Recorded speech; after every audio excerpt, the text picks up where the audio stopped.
Halo teman-teman, Assalamualaikum warahmatullahi wabarakatuh. Ya, hari ini saya baru aja tuh, wah ini kayaknya kurang oke.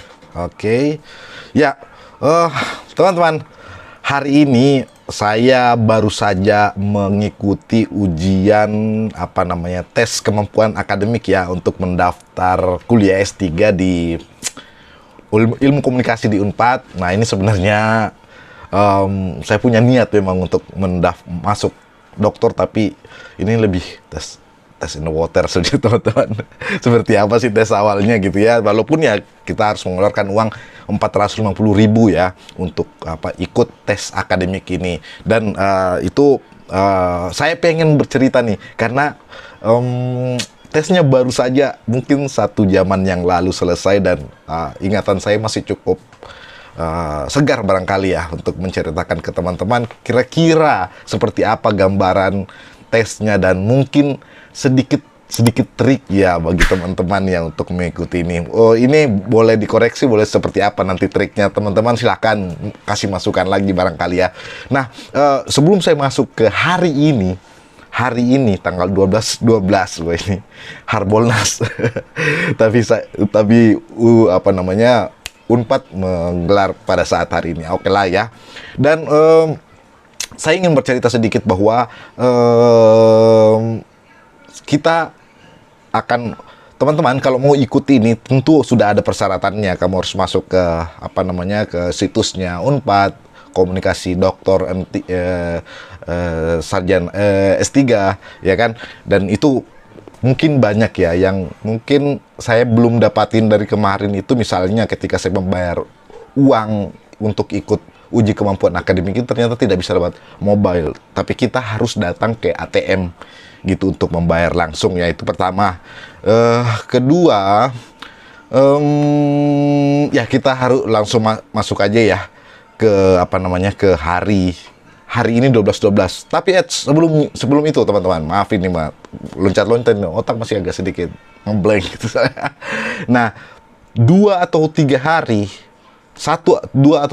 sebelum hari H tes itu biasanya kita udah dikirimi email dari pihak Unpad sendiri, di mana kita diminta untuk mendownload yang namanya konfigurasi TK. Nanti akan ada formatnya seperti apa mendownloadnya, ada tutorialnya di dalam. Pokoknya teman-teman cukup mengikuti tutorialnya, itu nggak rumit ya.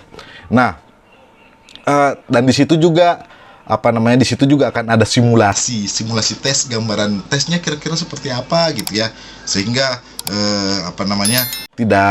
kalian tidak kaget-kaget amat nanti untuk menghadapi tes ini gitu teman-teman.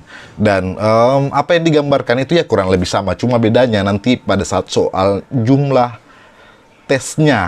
tahapan tesnya. Oke, kita masuk aja di hari tes hari ini tanggal 12 bulan 12 2023 teman-teman ya. Pertama yang dilakukan adalah kalian harus datang tepat waktu ya, sesuai dengan jadwal yang disarankan. Bahwa jadwal yang disarankan itu adalah jam 8.30 teman-teman. Ya sebaiknya sih 8.25 atau 8.25 lah kalian udah masuk gitu kan. Nah, yang pertama yang kalian lakukan adalah masuk ke semacam tools konfigurasi TK itu yang sudah kalian download beberapa hari yang lalu kan. Nah, kemudian kalian langsung masukkan email, kalian masukkan nomor peserta. Kemudian yang selanjutnya adalah kalian mengklik ada Zoom di bawahnya. Kalau nggak salah di sebelah kanan tuh ada tulisan Zoom. Nah, di situ kalian menunggu deh sampai dibukakan roomnya oleh pihak Unpad. Mungkin sekitar 3-5 menit kemudian, ya 8.35 lah mungkin ya, sekitar itu room akan dibuka dan tada, itu akan kelihatan semua siapa yang ikut. Teman-teman, aku agak kaget karena saya pikir S3 tuh yang ikut ya mungkin seusia saya atau lebih di atas saya. Banyak yang masih baby face yang masih kelihatan kecil gitu ya. Dan ini luar biasa benar-benar teman-teman. Ini menunjukkan bahwa keinginan belajar, keinginan sekolah kita ini sangat tinggi ya teman-teman ya. Nah, setelah dibuka itu kalian akan diminta untuk mengubah nama tuh nama di Zoom ya, dengan diawali nomor peserta teman-teman ya. Nomor peserta dulu, strip, baru nama gitu ya. Nah, yang paling sebel ya teman-teman ya, apa sebelnya itu tuh yang di belakang tuh, karena kita dilarang pakai filter. Dilarang pakai filter, jadi ya kelihatan deh jualan istri saya di belakang ini. Jadi pada namanya kelihatan berantakan lah ya, karena sama sekali tidak boleh di blur atau diapain, harus benar-benar menunjukkan kamu berada di mana gitu ya. Nah, setelah itu teman-teman, setelah itu kalian akan ada breakout room ya. Breakout room itu, nah ketika breakout room itu ternyata jumlahnya itu menyusut, artinya mungkin ini dibagi dengan beberapa pengawas, karena ada saya sendiri dapat satu pengawas ya. Dibagi ke beberapa pengawas supaya mudah ngontrolnya mungkin ya. Saya dalam satu room itu sekitar nggak salah 18-an orang gitu ya dalam satu room, dan kita dipastikan semuanya kameranya oke, apa segala macam, audionya oke kita. Nah, setelah itu barulah sekitar jam 9:14 sekitar itu kalau nggak salah ya, atau jam ya sekitar lah, itu dimulai tuh SOP sebelum dilaksanakannya tes. Nah, apa SOP-nya adalah, pertama adalah kita diminta untuk menunjukkan KTP. Ketika nama kita disebut, nama Triswarman gimana? Silakan. Nah, saya disuruh menunjukkan KTP. Terus yang kedua adalah mengangkat kamera atau laptop kita mengelilingi ruangan ini. Ruangan lo di mana, kamu di mana melaksanakan tes. Ini sebagai SOP yang menunjukkan apakah kamu benar-benar siap secara kondisi ruangan gitu untuk melaksanakan tes. Dan yang paling memalukan saya, karena ya saya kan baju rap, oke lah ya, lumayan lah ya untuk di atas, tapi saya pakai celana pendek.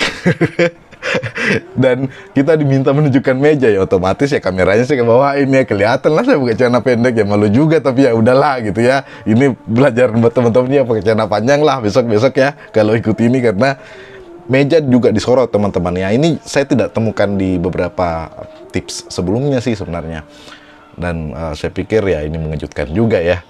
Oke, kemudian setelah itu kita akan diminta untuk memulai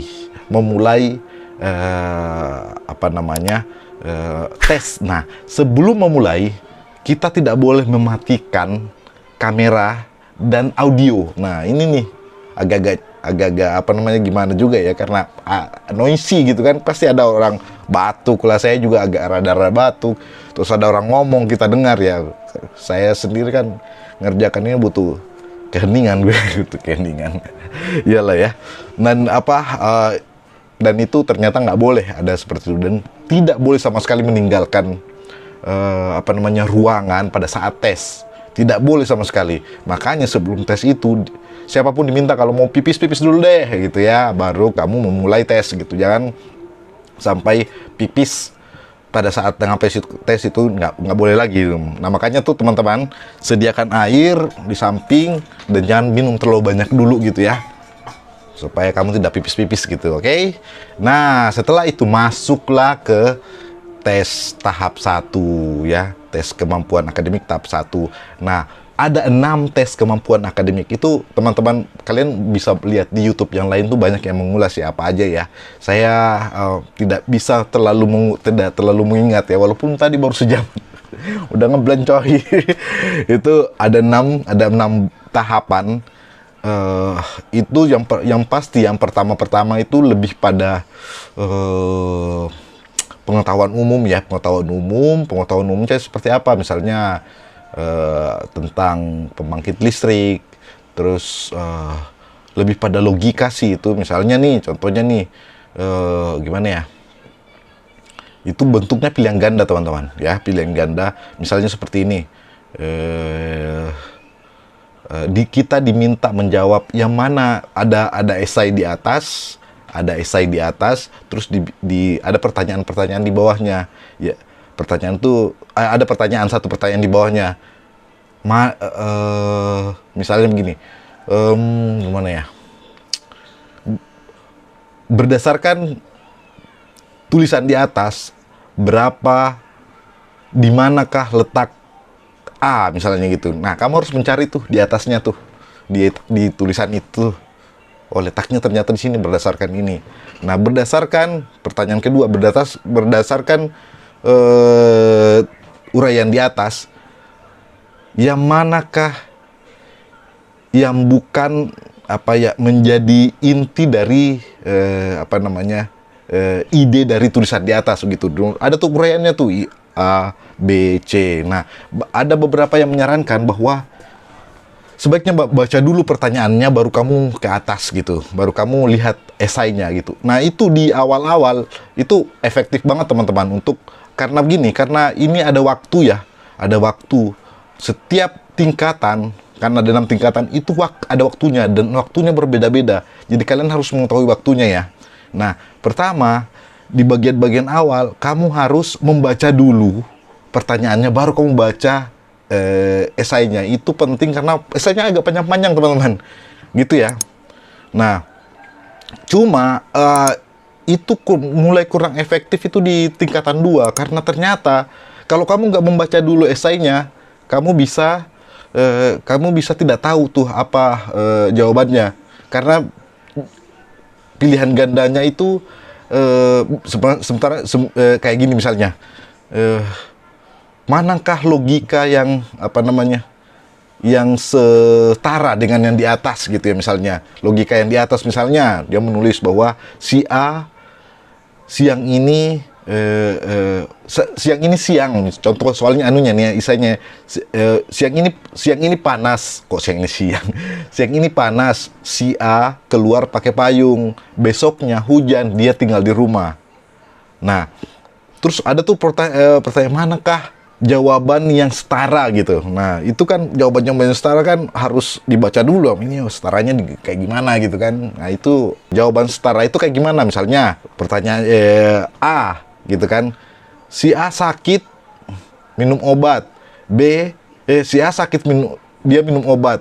Besoknya dia sembuh, dia tinggal di rumah. Nah, itu seperti itu. Itu setara nggak sih dengan maksud yang di atas gitu? Bisa ditangkap nggak ini teman-teman ya? Mudah-mudahan ya kalian bisa melihat di tempat lain juga untuk memperjelas lagi. Nah, pertanyaan-pertanyaan dalam pilihan ganda ini kamu agak sulit kalau membaca dulu pertanyaannya baru esainya gitu. Nah, di sini butuh trik-trik apa? Trik adalah ya kamu harus memanfaatkan waktu semaksimal mungkin gitu loh. Nah, ada beberapa orang yang mengatakan bahwa di bawahnya asal jawab aja dulu gitu. Maksudnya asal jawab gimana? Gini, karena waktunya sempit misalnya nih. Karena ada waktunya 25 menit, ada waktunya 10 menit, ada waktunya 30, cuma 15 menit ya, sekitar itu lah ya. Saya nggak hafal dengan detail. Tapi sebaiknya pertanyaan paling bawah kamu jawabin dulu aja gitu kan. Kali aja menang gitu kan. Kali aja benar dan nggak ada skor. Nggak ada juga pernyataan bahwa ini skornya akan berkurang, nggak. Kan untung-untungan gitu kan, jawab aja dulu baru kamu mulai lagi di atas gitu kan. Sebentar, kalau kamu ada waktu kamu tinggal koreksi lagi yang di bawah. Bisa dipahami ya maksud saya ini ya, mudah-mudahan bisa dipahami ya teman-teman ya. Oke, jadi itu trik yang saya sempat, karena saya agak miss nih di bagian itu yang pertanyaan di tingkat 2 apa tingkat 3, tahapan 2 apa tahapan 3 itu esainya panjang-panjang gitu loh. Tulisannya tuh panjang-panjang, teman-teman. Jadi saya agak kelimpungan untuk menjawab itu, dan akhirnya ada beberapa nomor yang saya tidak sempat jawab. Saya nyesal juga kenapa saya tidak jawabin dulu sebelah bawah ya, gitulah kira-kira teman-temannya. Dan yang paling menyita waktu itu pertama itu yang esainya yang panjang-panjang, kedua yang soal cerminan kalau saya cerminan ya, di cerminan gambar gitu. Nah, saya belajar cerminan gambar, tapi kan kalau saya tuh pikirnya ya, kan kalau cerminan begini nih, kalau seumpama saya begini bentuknya nih di depan, otomatis cerminannya kan seperti ini ya kan teman-teman ya. Nah, tapi sama ini sama si Unpad, dia akan membalik lagi kayak gini. Gini, diputar-putar lagi kayak gini gitu kan. Jadi logika kita tidak hanya membalik, tapi kalau ini diputar juga gitu. Nanti kalian bisa lihat di tempat lain gitu. Jadi udah dibalik, ya kan? Kan cerminan kan dibalik ya. Tadi kalau seperti ini, baliknya begini. Terus diputar lagi gitu. Dan itu mirip-mirip semua tuh teman-teman tuh. Bajunya keluar lagi. Aduh, sorry ya. Mirip-mirip semua tuh. Itu cukup memakan waktu, jadi memang perlu kita, mungkin ya ini bisa dikritik atau apa, mungkin jawab aja dulu bagian bawah untuk untung-untungan. Mungkin itu ya, ini nggak harus diikuti teman-teman, ini cuma ini aja, saran saya aja ya. Oke, kemudian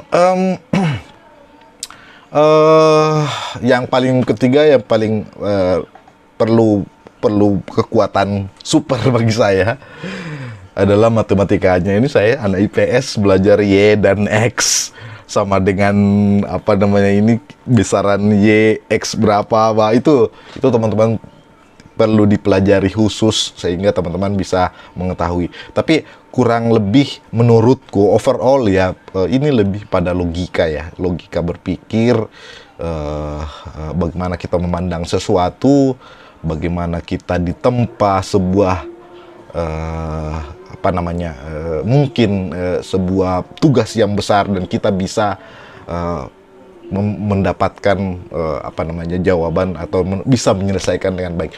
Mungkin seperti itu sih trik-trik saya teman-teman ya, trik-trik halus lah ya. Mudah-mudahan bisa membantu. Yang pasti kamu harus perhatikan, pertama adalah waktu, kedua kamu bisa mengetes untung-untungan tadi, ketiga ya konsentrasi ya, ini benar-benar tidak boleh terganggu gitu ya teman-teman ya. Apakah suara tetangga lewat apa segala macam, itu kalau bisa kalian terhindar dari itu, karena cukup mengganggu kalau ada suara, dan kita bisa didis kalau ternyata suara atau ada orang di sekeliling kita yang bisa mengganggu proses kita teman-teman. Dan terakhir, kamu menyediakan kertas dan tulisan itu untuk menghitung-hitung juga. Ini hampir saya lupa juga, kamu butuh itu, dan pastikan kertas itu apa namanya, bisa kamu tunjukin di akhir, karena diminta juga tuh sebagai prosedur terakhir, dimunculin dan dirobek sebagai bentuk bahwa ini mungkin soalnya rahasia ya teman-teman ya. Baik teman-teman, terima kasih atas perhatiannya. Semoga kamu bisa menjadi satu dari sekian orang yang lulus S3 dan kita bisa bareng-bareng kuliah dan menuntut ilmu. Selamat siang.